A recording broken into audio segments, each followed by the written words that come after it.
Remember when Kickstarter was a big deal? It was supposed to be the future of video game funding. That's how it looked back in February 2012 when Double Fine launched their campaign, aptly called Double Fine Adventure. Not long after that, developers were coming out of the woodwork to have their project funded, but that was years ago. While still producing great games today like My Time at Portia and Sundered, there's no denying Kickstarter has gone drastically downhill. Fewer high-level campaigns make it on the site today, and the few that do, like Project Rap Rabbit or Apocalypse Now, usually fail miserably. Then of course, fewer people are actually using the site, and crowdfunding in general has taken a massive hit to its reputation. It's always Kickstarter is a scam this, or that project was a bust that these days. What happened, and just how bad is the problem exactly? Let's find out together. By which I mean I already did all the work, and you get to sit back and hear me moan on and on about it while I'm still clearly sick and even more snotty and nasally sounding than usual. But yeah, the former sounds better, so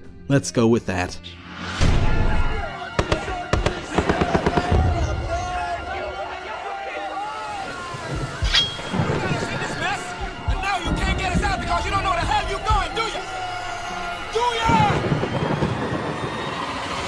Ad consultancy group and market analysis firm ICO Partners regularly keeps detailed statistics on Kickstarter's numbers. Their recent charts, released on February 1st, show that 2016 and 2017 were the two worst years for video games on Kickstarter in the last 6 years. There are fewer campaigns, fewer backers, and less money being raised than in years. I'm now about to spit a whole bunch of numbers at you because I'm not a good enough writer to convey this information in a more interesting way, so get ready, I guess. 2012 to 2015 was the golden age of Kickstarter. 2012 saw 293 successful video game campaigns, and in the following 3 years, that climbed to 436, 421, and 373 successful campaigns. The amount of money raised by these campaigns was incredible: $39 million in 2012, 48.8 in 2013, only $20 million in 2014, and a bounce-back year in 2015 with $41 million. 2014 was an anomaly.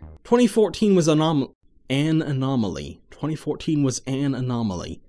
2014 was 2014 was different in that it saw a dip in the total funding amount raised. I think there's one reason for that: a lack of big-ticket campaigns. Not one campaign from 2014 hit or surpassed the $1 million mark, something that happened multiple times in 2012, 13, and 15. In fact, another chart from ICO Partners backs this up. In 2014, only 4 campaigns raised more than $500K, when there were 21 such high rollers in 2013 and 15 in 2015. Oh, how nice. Why that is, I don't really know for sure, but I do have a theory that ties into why the site is suffering today, and suffering it is.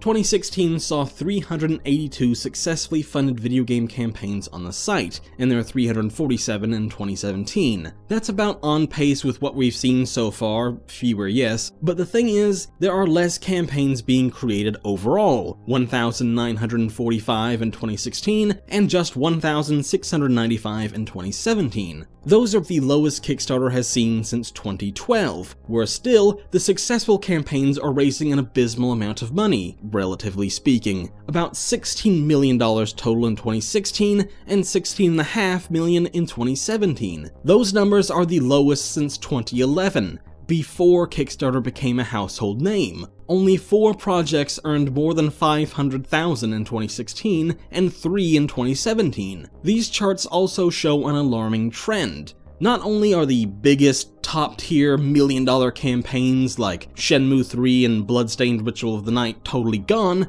but so too are the smallest tiered campaigns, ones that raised less than $10,000. Thomas, just Thomas, the guy who put these charts together, shares his thoughts on why this might be. Fewer creators are trying to crowdfund their projects, he says, and it directly affects that range more than the others. Kickstarter doesn't have the visibility it had in the media, and it doesn't come up as often as it used to as a viable platform for small projects. I agree with that, though I would add one word to that explanation: good. Fewer, good creators are trying to crowdfund their projects. That is a distinction that makes all the difference. And of course, please donate to help make this project a reality. Thanks a lot. Let's take a look at some of the newest video game campaigns on Kickstarter right now, at least as I'm writing this on February 12th, 2018. First up, we have Gameception, and I'll admit, I'm kicking things off with the big guns. Gameception's Kickstarter page is an absolute disaster. A game within a game within a game within a game within a game within a game, so on and so on, the tagline reads. But don't worry, it only gets worse from there. Warning! You are about to publish a page you have edit notes in. This is very unprofessional. Spend time on your pitch. Most good Kickstarter pages are months in the making. You've only been registered to the site for 4.5 hours. Yeah, that's the developer starting the Kickstarter page by trying to make it look like Kickstarter itself left a message on the page. It then spirals into a rambling mess by the actual developer, Noah Ellipsis Fisher, apologizing for you stumbling on this page and how the subject matter is upsetting. It then goes on to compare itself to the Stanley Parable, and then a paragraph that is crossed out, likely as part of this attempt at meta-humor. There's another joke under that paragraph reading, "Not to self. Maybe remove this section before making the kick live and just scrap that godforsaken hellscape of a place." And it's written in that weird way.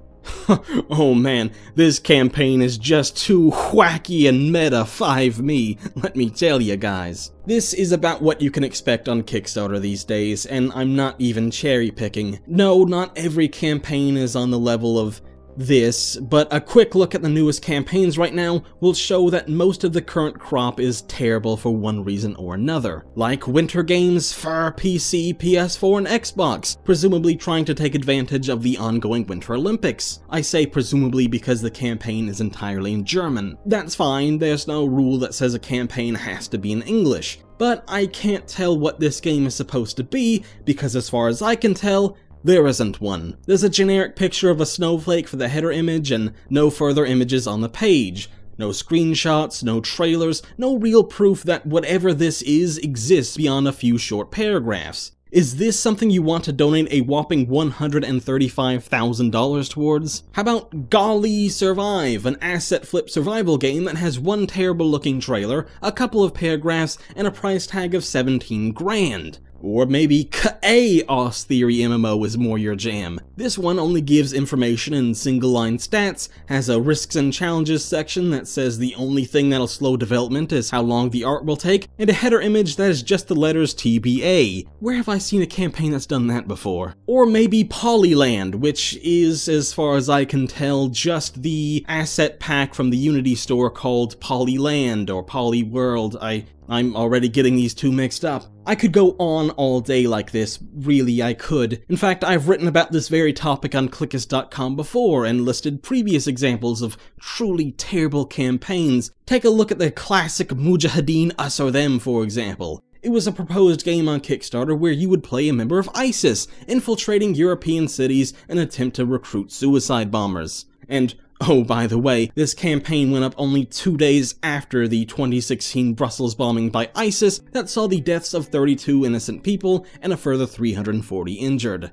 Yeah, that was something Kickstarter allowed. There's also Seymour Butts from August 2013. This was originally a campaign for a visual novel called The Black Hound, but after weeks passed and it became clear to the developer they weren't going to succeed, they completely changed the campaign into a rambling screed, full of sexism, homophobia, transphobia, and pretty much any kind of offensive shit you can think of. Yeah, Kickstarter eventually stepped in and suspended this campaign, but 1, that developer should have never been allowed to do that to begin with, and 2, the campaign is still visible to this day, all the offensive language still sitting there on Kickstarter right now. And then of course you have other idiots who are just asking for money for things like buying them copies of video games, or going on vacations to Boston, or buying a capital ship or whatever. Kickstarter has become a cesspool the same way Steam has over the years. They allow whatever shite to freely make its way to the site nowadays, stepping in only to perform damage control after a developer has made an untenable mess for them. There are no real quality control standards, no bar developers must hit. It's a free-for-all for any hack to slap together a few cheap screenshots of an asset flip, shit out a few paragraphs of vague gameplay details and call it a day. Hell, some don't even bother with that much and they create a campaign just fine. And I know what some of you are thinking right now. What does it matter?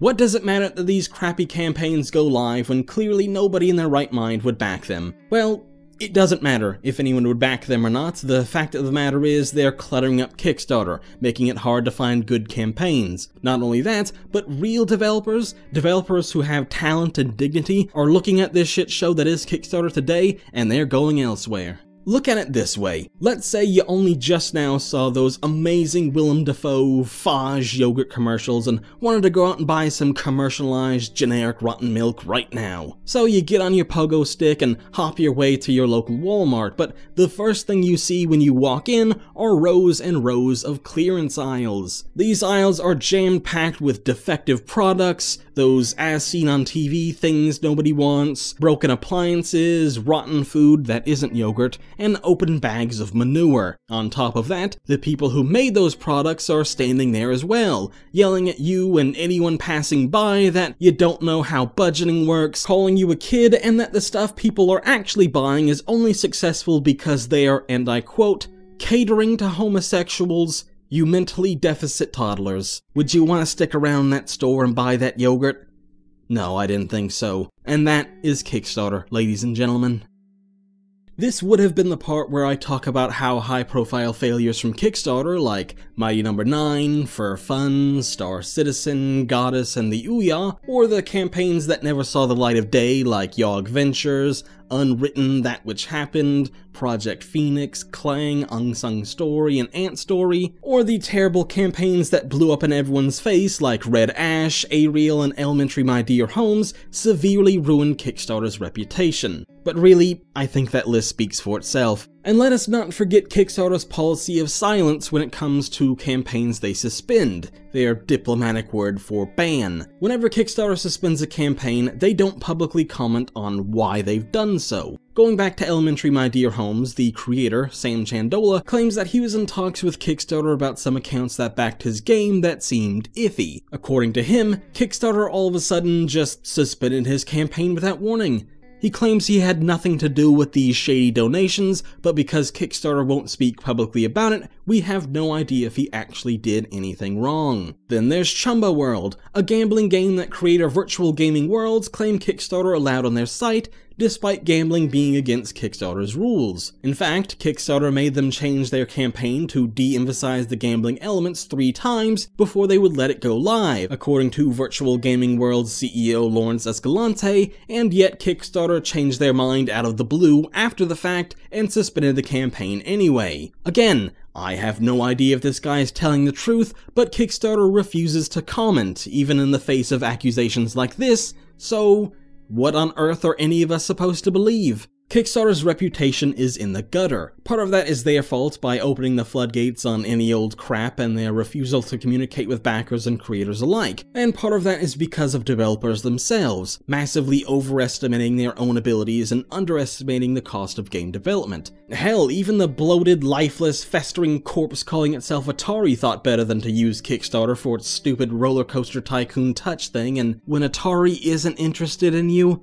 it's pretty clear the writing's on the wall. In fact, developers on the whole just aren't really using crowdfunding much anymore. More and more indie studios and individuals are just saying screw it and going the solo route. You've got Lucas Pope, who's been working without a publisher for years, and Eric Barone, who created Stardew Valley without any investment at all. And more often, when indies do need cash, they go to smaller indie publishers like Devolver Digital, Double Fine, 505 Games, Team 17, Adult Swim Games, and more. That, or they use Indie Fund, which is a collective of successful independent developers who pool together to fund select indie games. The fact of the matter is, Kickstarter, or any crowdfunding site, just isn't necessary anymore, and there's no doubt that many smaller developers might even find crowdfunding too risky and not worth it. There is perhaps one beacon of hope for Kickstarter though, even if only in the short term. Hidetaki Sahiro, I'm so sorry, better known as Swery65, is responsible for cult classic games like Deadly Premonition and D4. His next game, The Good Life, will take a stab at Kickstarter in March. Of course, the game already failed on Fig, so